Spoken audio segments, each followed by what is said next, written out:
Good day, and welcome to the American Woodmark Corporation second fiscal quarter 2021 conference call. Today's call is being recorded, November 24th, 2020.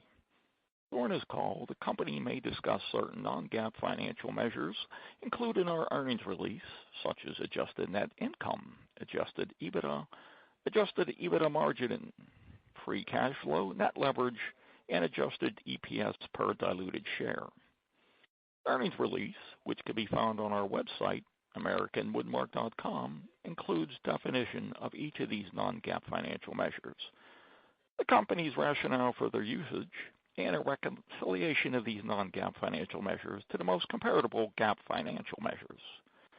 We also use our website to publish other information that may be important to investors, such as investor presentations. We will begin the call by reading the company's safe harbor statement under the Private Securities Litigation Act of 1995. All forward-looking statements made by the company involve material risk and uncertainties and are subject to change based on factors that may be beyond the company's control. According to the company's future performance and financial results may differ materially from those expressed or implied in any such forward-looking statements. Such factors include, but are not limited to, those described in the company's filings with the SEC and the annual report to shareholders. The company does not undertake to publicly update or revise its forward-looking statements, even if experience or future changes make it clear that any projected results expressed or implied therein will not be realized. I'd now like to turn the call over to Mr. Paul Joachimczyk, Vice President and CEO. Please go ahead, sir. Good morning, ladies and gentlemen. Welcome to American Woodmark's second fiscal quarter conference call. Thank you for taking the time to participate. Joining me today is Scott Culbreth, President and CEO. Scott will begin with a review of the quarter, and I'll add additional details regarding our financial performance. After our comments, we'll be happy to answer your questions. Scott? Thank you, Paul, and thanks to everyone for joining us today for our second fiscal quarter earnings call. I hope that you and your loved ones continue to remain safe. Our teams did an exceptional job of delivering results in the quarter. Our second quarter sales were up 4.8%. Within new construction, our business declined 7.4% versus prior year, as we felt the impacts from COVID-related restrictions on prior period starts. Our Timberlake direct business comped positive low single digits on units, while our frameless PCS business continued to comp negatively in Southern California. Our national builders are optimistic for the remainder of our fiscal year due to strong order growth over the prior months. Capacity of the manufacturing and trade base to keep up with demand, rising prices, and potential COVID-related restrictions could slow future build rates. Lot supply and community count growth are also key indicators we're watching closely. Our incoming order rates for the Timberlake business increased throughout the quarter, building backlog across our MTO platform. As a reminder, we level load our production on the MTO platform. Our incoming order rates across both the new construction and remodel businesses exceeded shipments for the quarter. Our teams have been increasing production levels, which will drive incremental sales in our next fiscal quarter and improve backlog levels. Looking at our remodel business, which includes our home center and independent dealer and distributor businesses, revenue was up 14.1% to prior year. Within this, our home center business was up 18%. Our made-to-order remodel platform recovered during the quarter and delivered a low single-digit positive comp. Our stock business was up over 25% as pro and DIY demand increased. Our frameless offering also returned to strong double-digit positive comps as well. With regards to our dealer distributor business, we were up 0.6% for the quarter, with our core Waypoint offering up double digits. Demand has improved with dealers and distributors reporting elevated consumer and builder interest, especially within the value stock segment. The ability of dealers and manufacturers to support the demand in the quarter has created backlog I previously noted that will take into calendar year 21 to relieve. Our adjusted EBITDA margins were 14.5% for the quarter, with EPS of $1.31 and adjusted EPS of $1.97. Our cash balance improved from $97.1 million at the end of the prior fiscal year to $112.6 million at the end of the second fiscal quarter, and the company has access to an additional $93 million under its revolving credit facility. We made a $40 million debt payment in the quarter, bringing net leverage below 2x adjusted EBITDA at 1.98. In addition, our teams modified our credit agreement to allow for $100 million of unrestricted cash to be utilized in our covenant calculations. As I stated last quarter, the company remains well positioned to take advantage of the favorable housing environment. Consumers are spending more time at home, consumers have additional discretionary funds to spend at home, and existing home sales and single-family starts have improved. I do have some concerns about price appreciation in new construction impacting demand short term, but the long-term fundamentals for growing single-family starts remain intact. Our focus will be to take advantage of these trends by permanently improving efficiencies across our footprint and investing wisely in the future. Investments are being made in product, technology, and labor. New finish colors and door styles will launch in February, along with needed discontinuances that will allow us to refresh and simplify our lines. Technology investments with an ERP cloud solution provider have begun in the finance procurement functions, allowing us to operate as one company and become more efficient.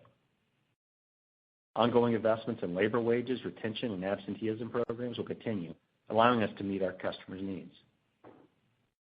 With respect to COVID-19, recent vaccine development should allow for the nation to get back to a level of normalcy in calendar year 2021. But in the meantime, we have to navigate surging case counts or restrictions by states that could impact demand and labor. In closing, I couldn't be prouder of our employees and what they've accomplished. We are executing on our vision and strategy for American Woodmark, and our teams are making it happen. I will now turn the call back over to Paul for additional details on the financial results for the quarter. Thank you, Scott. The financial headlines for the quarter. Net sales were $449 million, representing an increase of 4.8% over the same period last year. Adjusted net income was $33.5 million, or $1.97 per diluted share in the current fiscal year versus $31.2 million, or $1.84 per diluted share last year. Adjusted net income was positively impacted by higher sales, leveraging of our fixed costs and benefits from our actions taken in the first quarter. Additionally, we incurred restructuring charges related to the closure of our Humboldt manufacturing facility for $2.8 million that were partially offset by an unrealized gain on foreign exchange forward contracts of $0.6 million. Adjusted EBITDA was $65 million, or 14.5% of net sales, compared to $63 million, or 14.7% of net sales for the same quarter of the prior fiscal year.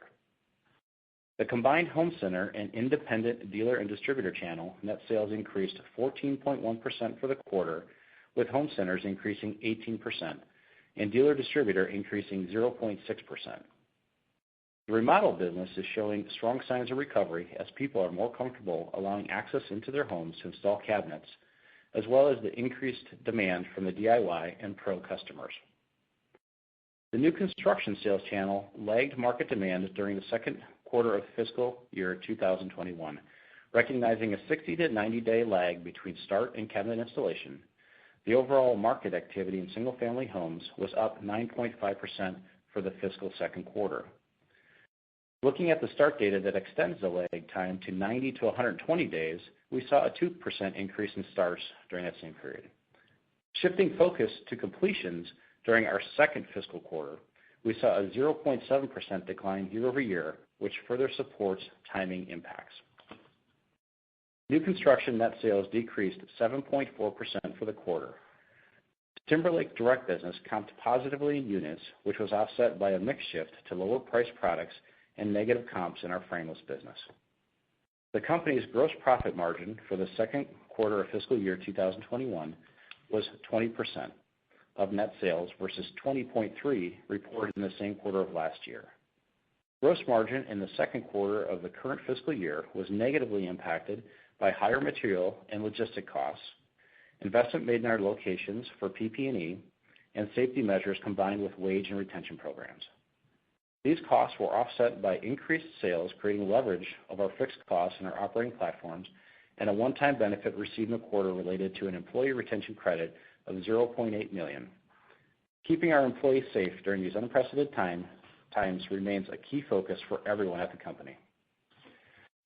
Total operating expenses were 11.6% of net sales in the second quarter of fiscal 2021, compared with 11.8% of net sales for the same period in fiscal 2020. Selling and marketing expenses were 4.8% of net sales in the second quarter of fiscal 2021, compared with 4.8% of net sales for the same period in fiscal 2020.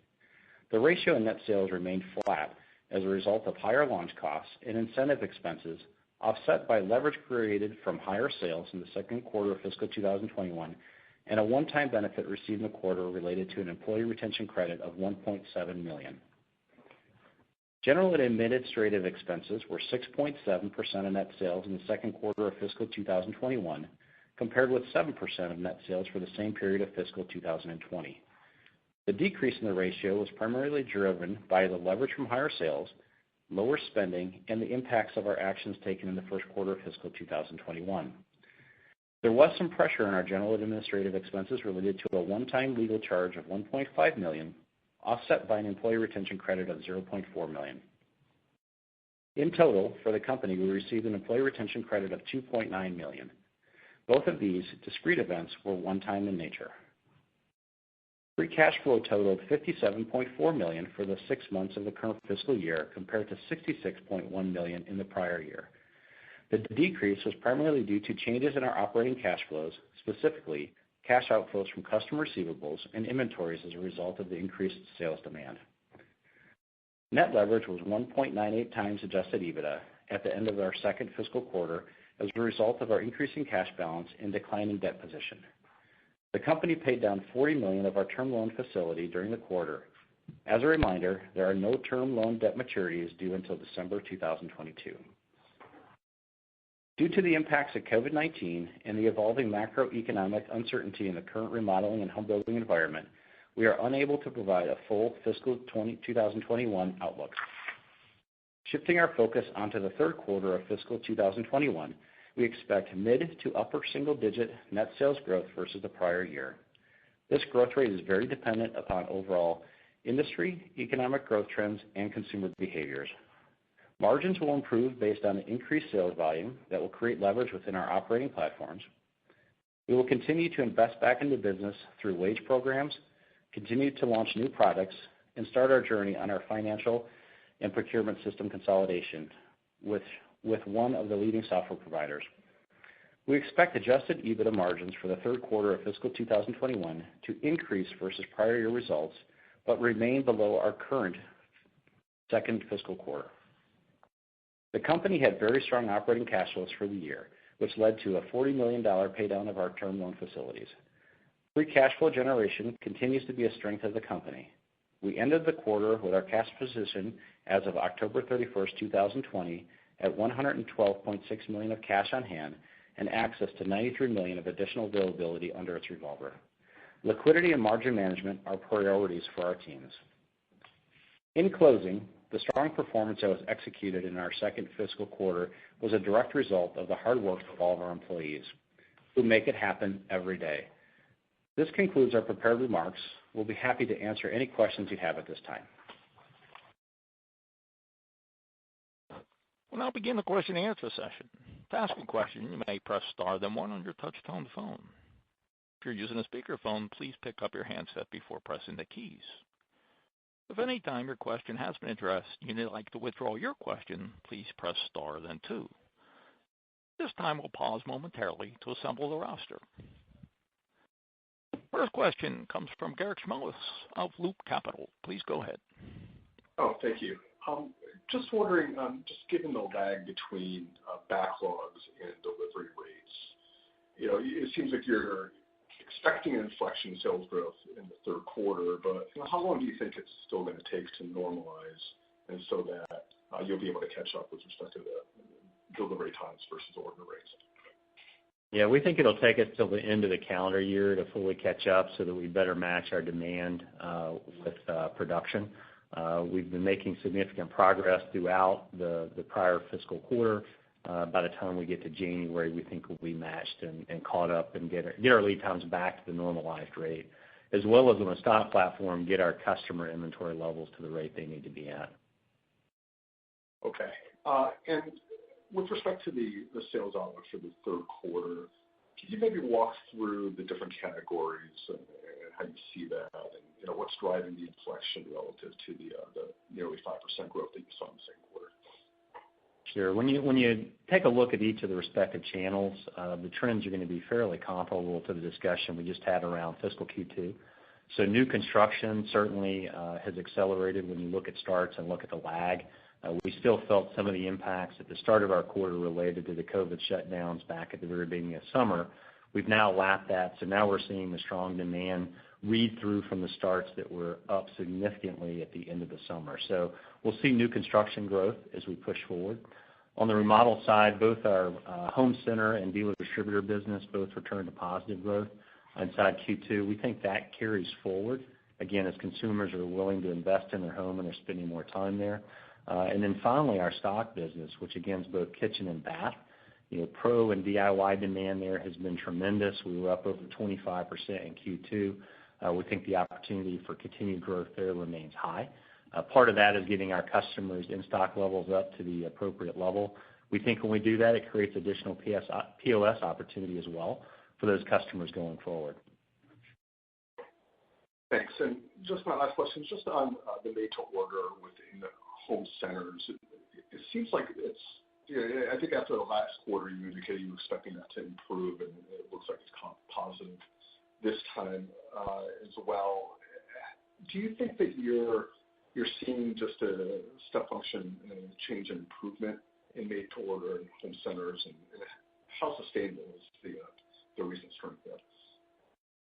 Yeah, I do think there's a step change function there with consumer behavior.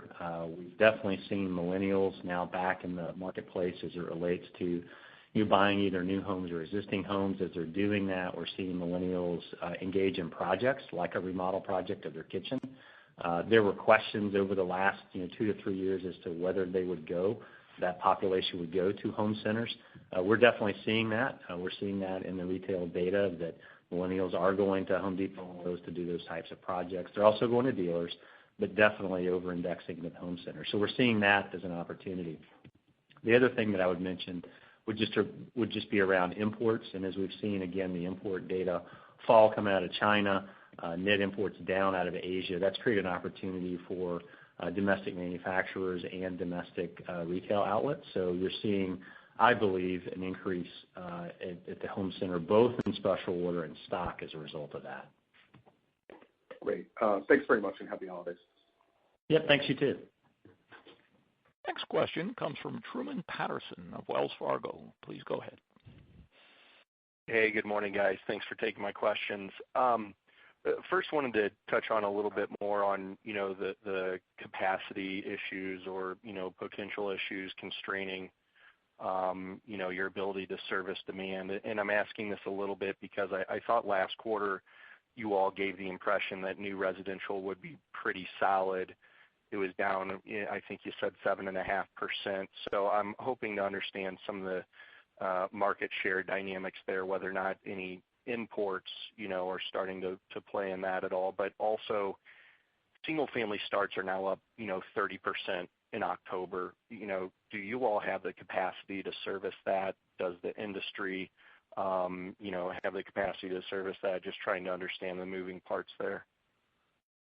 Yeah, so a couple questions in there, Truman, I'll try to unpack. The first, let's talk maybe more holistically about capacity. I think you were asking about our business. So specifically in our business and our platforms, there's really two areas that drive the capacity question for us. One is labor, and we certainly talked at length about that in the prior quarter call. I'd say that's continuing. We have made progress. The labor continues to be a challenge, both the attraction and retention of that. Also just the component supply base, so it's not just our ability to make, but all the parts and pieces we're buying is our supply partners capable of doing that. That's been the work that's been ongoing inside our fiscal second quarter and will continue till the end of this calendar year to get us in a better position to be able to match our production to overall demand. As you think about market share, that was the second question you had in there around new construction. On our Timberlake side, no share losses there. In fact, I'd be more optimistic and say we've likely taken share over the summer time frame. We have lost share in Southern California with our frameless business, though. So if I kind of separate that out, that's been a different topic, and we've certainly talked about that as well over the last few quarters. But on the direct platform, no share erosion loss issues there.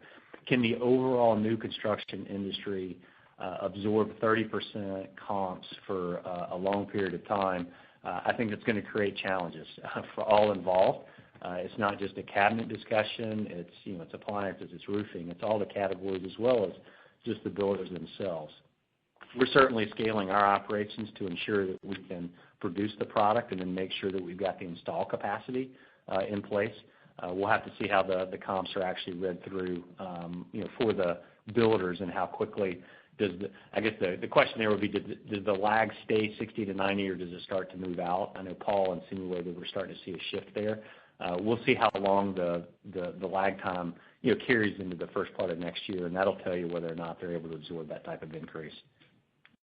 Okay, thanks. And then, just following up on the cabinet imports, I understand year to date, outside of China is still, not necessarily healthy, but we've seen total imports recently, I think, are up like 60% in August and September, if my numbers are correct. Are you seeing, import competition start to come into the market the past, we'll call it 3 months or so?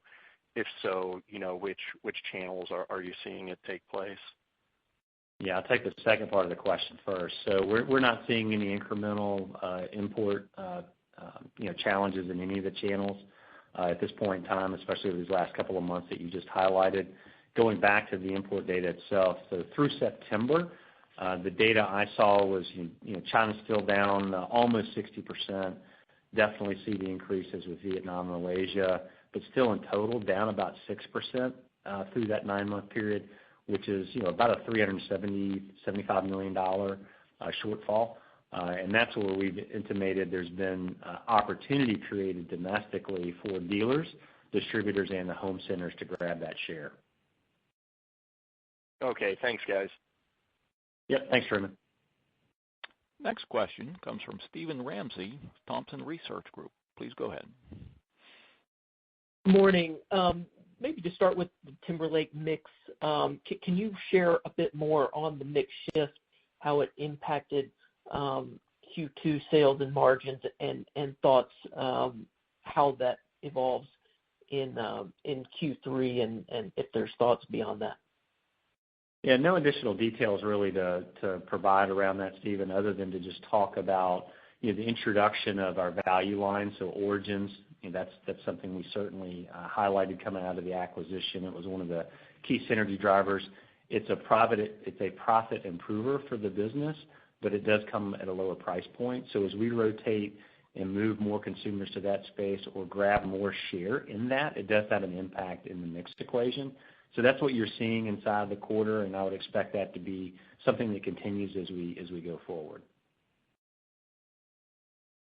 Great. And then can you share more on regarding dealer and distribution, growth not as strong as home centers in the second quarter? Do you expect home centers to still outpace dealer and distribution going forward? And then should there be,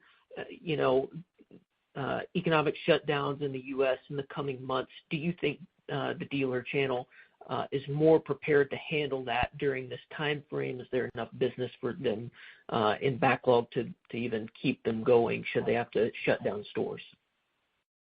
Yeah, so on the demand side of it, if you unpack our dealer distributor business, the Waypoint brand, which is our principal brand we go to market at in the dealer space, it was still up double digits, which was more consistent with the special order business in the home center. So I think those align. Where we've continued to see the weakness and challenges have been in the distributor space. So I still think that the dealer business overall should be able to perform pretty well, consistent with what we're seeing in the special order home center categories. As we look at shutdown impacts overall, are dealers better prepared for that? I would say they should be based on living through that, but more importantly, are customers prepared for that?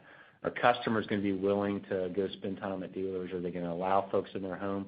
We certainly saw that open up, and it was they were more willing to do that towards the back half of the summer and current time period. But does that mindset start to pivot away with some of the shutdowns? I don't know yet. We're going to have to see how that shakes out. But I have to think that all parties are better prepared to go through a second round of shutdowns than they did the first time. Gotcha. And last quick one from me on launch costs impact. that you called out for Q2. Is this a cost headwind that fades? I'm sorry, you called out for Q3. Is this a cost headwind that fades following Q3?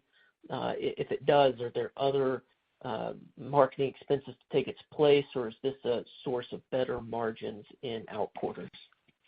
Yeah, Stephen, just kind of reflecting back into our Q1 call, we announced that we do really product launches in 2 periods of time. One we're seeing in our Q2, and then we'll see it in our Q3. Our Q3 expected launch costs will be higher than they were in Q2, and that's really kind of directionally the guidance we'll give you there. Great, thank you. Again, if you have a question, please press star, then 1. Next question comes from Justin Speer of Zelman. Please go ahead. Hi, good morning, guys. Appreciate it. I wanted to dig into that PCS frameless business in Southern California. If you could give us a status update and maybe give us an idea of how big that business is and how much it fell in the quarter. Yeah, so it was down pretty substantially inside of the quarter. Stephen, we've talked about our frameless business. Sorry, Justin, sorry. Our frameless business the last couple of quarters, and quite frankly, it's not really met our expectations post-acquisition. This was an opportunity for us to think about expansion of that product category outside of SoCal. Where we've had some specific challenges in market in SoCal is around just the product offering, price and logistics. We have been working through the product space, and we actually do have a number of new colors that are launching in February, so that's inclusive of our frameless line when we talk about product launches. So we'll be pushing that through. We are looking at the price and logistics and complexity of that product offering and what opportunities we have to take that outside of Southern California. There's certainly opportunities in markets like Phoenix, Dallas, Houston, et cetera. So that's what we continue to work on from a strategic standpoint. I guess what changed? Because I know this has been kind of, as you mentioned, it's been an obstacle to performance, I guess, since before the pandemic. Maybe like what took place, or what detail can you provide behind the scenes that have led to those headwinds? Yeah, I would say there's a couple of things in that, specifically around our effort to grow that outside of Southern California. That's been a capacity issue internally. We've talked about it and just haven't prioritized it and put the resources on it. So that's on us. And we've done that over the last quarter, where we've dedicated an assigned team to work through that. The other part of the question is around product and have we stayed relevant in the market? And we got behind on launching some products over the last couple of years. That put us at a disadvantage from a bid standpoint and lost us some share there in Southern California. So I'd say that was the biggest driver. Perfect. And I guess in terms of the trends on the single family versus multifamily side, can you, I guess, is the Timberlake kind of a good idea of what the single family look like? Is that a good kind of breakdown, that low single digit numbers, or maybe more detail you could provide in those distinct trends between single family and multifamily? Yeah, so Timberlake, the proxy there is single family. That's the vast majority of the business that we do there. The only significant multifamily business we do is that PCS line, the frameless offering in Southern California. So Timberlake Direct will match up with single family. Okay. And then lastly for me, in terms of the incremental margin pressures that everyone is seeing, I guess if you were to snap the line and look ahead, recognizing there's a lot of moving pieces here with the PCS business as well, can you offset, or maybe even more than offset, as you think about price and volume in this environment, can you offset these headwinds from pricing and productivity levers? Yeah, so in Paul's comments, he talked about our outlook as we thought about the third quarter. We certainly think we'll expand margins off of prior year, just not as robustly perhaps as what we saw in Q2. So we do believe we have the opportunity for improvement, specifically around inflationary considerations. We do watch that closely, and if we see commodities move in a direction that allows us to go take pricing, in the past we've been able to accomplish that. The answer is certainly different by channel and how quickly it takes you to go get it, but over time we've been able to get commodity increases back via pricing. Thank you.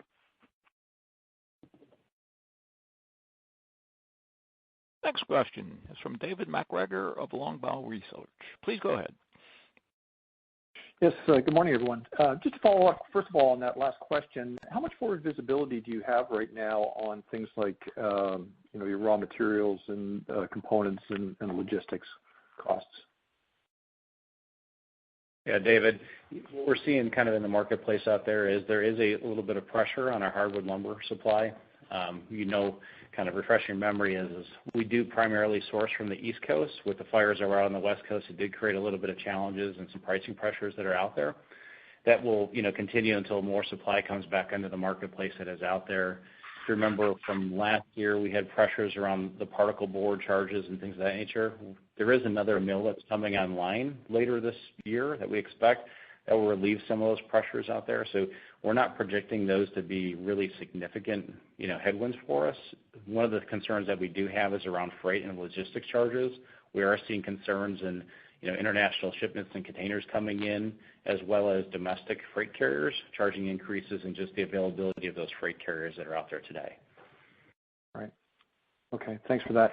Can you you were talking earlier about your stock cabinet business. Can you just talk about kind of that home center cash and carry business and what you saw in terms of cadence through the quarter around that cash and carry business? Yeah, so again, that stock business was up over 25% for us for the quarter. That's both kitchen and bath. So we saw strong demand trends throughout the quarter. It was consistent throughout the quarter, at 25%. I don't know what the exact number was by individual month, but I'll just say it was strong throughout the quarter. Okay. And then just how are you thinking about capital allocation heading into next year? And I realize it might be just a little bit early to be talking about 2021 yet, but I'm interested in just kind of at a very high level how you're thinking philosophically about use of cash and potentially M&A growth and organic growth. Yeah, thinking of our capital allocation that's out there today, we really have remained unchanged. Our primary focus is going to be really deleveraging our debt position. That's going to be our first and foremost priority that's out there today. We will look back at giving investments back into the business through, digital investments. We've started our finance and procurement journey now out to the cloud-based solution out there to really kind of join ourselves as one operating company and gain other efficiencies through that channel. But really, our overall capital allocation will still stay at, roughly the 2 to 2.5% guidance that's out there. And can you address M&A? And now M&A, if there is a strategic fit that would outpace our debt pay down and our internal investments, we would consider it. But as of right now, our priority is focusing internally right now, focusing on our core. Right. And you mentioned deleveraging as your priority. What is your updated thinking around a target on leverage? Yeah, so Paul and I were having this conversation earlier this week. So when we announced the transaction 3 years ago when we acquired RSI, we intimated that we could get down close to 1.5 times by the end of, I think, calendar 19. So it's taken us a little bit longer to get under 2. Primary reason for that is we did opportunistically do some stock repurchase, I think in year 2 post-acquisition. And then obviously COVID pushed us out from a timing perspective. So we're now under 2 times. I think as you push ahead, we probably get closer to that 1.5 times. And as we start to approach that, if we don't have incremental organic investments or M&A investments, certainly share repurchase would come back up into the conversation. Great. Thanks very much. Good luck. Have a great holiday. Thanks. Next question is from Tim Wojs of Baird. Please go ahead. Hey guys. Good morning. Hey, good morning, Tim. I have a couple follow-ups and then just one bigger picture question. So the follow-up just on the margin sequentially, kind of not being quite at the Q2 level in Q3. That's really due to just normal seasonality, right? There's nothing to kind of think about in terms of moving parts there. Two things to think about, Tim, there. One, you got the seasonality down, so Q3 is always our typical weakest period. But also, back in Paul's remarks, he talked about the ERC and then legal one-time events. That was a tailwind of about 30 basis points inside the quarter that's one-time in nature. Okay, that's fair. And then just the closure of Humboldt, could you talk about when you start to see the benefits of that hitting the P&L? Yeah, we're seeing that currently, Tim. We've closed the operation, so we are realizing that now as we speak. Okay. And then the bigger picture question, just you've started to see home sizes or the average size of a home increase. Do you think cabinets and Woodmark should benefit from more square footage in a home, or do you think it's the kitchens are staying the same, but we're adding a bedroom or something like that? I mean, is that a content opportunity for you as you kind of look out 12 to 24 months? Yeah, I think it is an opportunity, Tim. I haven't seen data yet that supports that's occurring, but historically, when there's been larger homes, it's created larger spaces for cabinetry product, whether that be mudrooms, laundry spaces, or certainly the kitchen spaces. So if we see that rotate back up, and I think we're on, like year 3 or 4 of a downward trend of size of home, as we see that start to move back up, it certainly should create a content opportunity for our business. Okay, great. Good luck on the rest of the year, guys, and have a good holiday. All right, thanks, Tim. You too.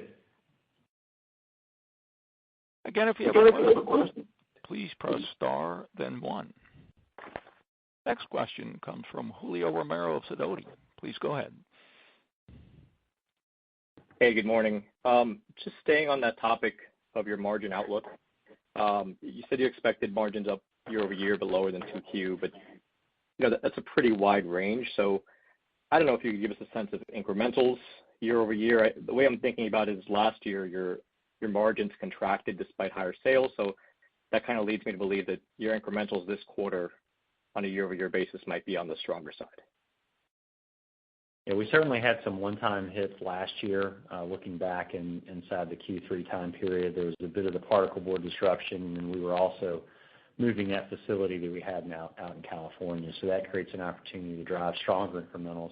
I think we still got some unknown challenges in front of us, right? It's just the beginning of the quarter. We don't know exactly where COVID and restrictions are going to push us as we go forward. So that creates a little hesitation on, giving you an exact number. You're right, it is a bit of a range, but I think that's also a function of the volume. We're giving you a pretty wide range on the volume there as well. It could be mid to upper single digits. So we're just trying to give you some boundaries to be able to operate with them. Yep, no, that's fair. And I guess on your technology investments, I guess you gave us a little bit more behind the veil on what you're thinking about, ERP cloud solution. Can you maybe dive a little more into expected expenses, time frame, and maybe the opportunity there? Nothing beyond prior color that we've provided on that. We have started the project. We're hopeful to turn on our finance and procurement functions about a year from now. That's our targeted go-live date. So the activity between now and then will be getting up and running, and then on the backside of that is when you would expect to see some of the efficiencies. Okay, got it. And then just last one for me is on your Vision 2025 plan, one thing you guys talk about often is prepping for a shift in consumer behavior, and that's always evolving. But I guess, given where we are today, it's been a wild year. We're in late November. Can you maybe speak to anything notable you're seeing in regards to consumer behavior over these fall months? Yeah, certainly the use of digital technology tools to assist in the buying process. We saw that really early on, whether you talk about the builders and their use of tools when folks couldn't go to the actual showrooms or go to the job site to look at homes. So we saw it there. We see it as well in the visualization tools that we offer on the front end to many of our customers' websites from a purchasing standpoint. So we've seen an uptick in activity there.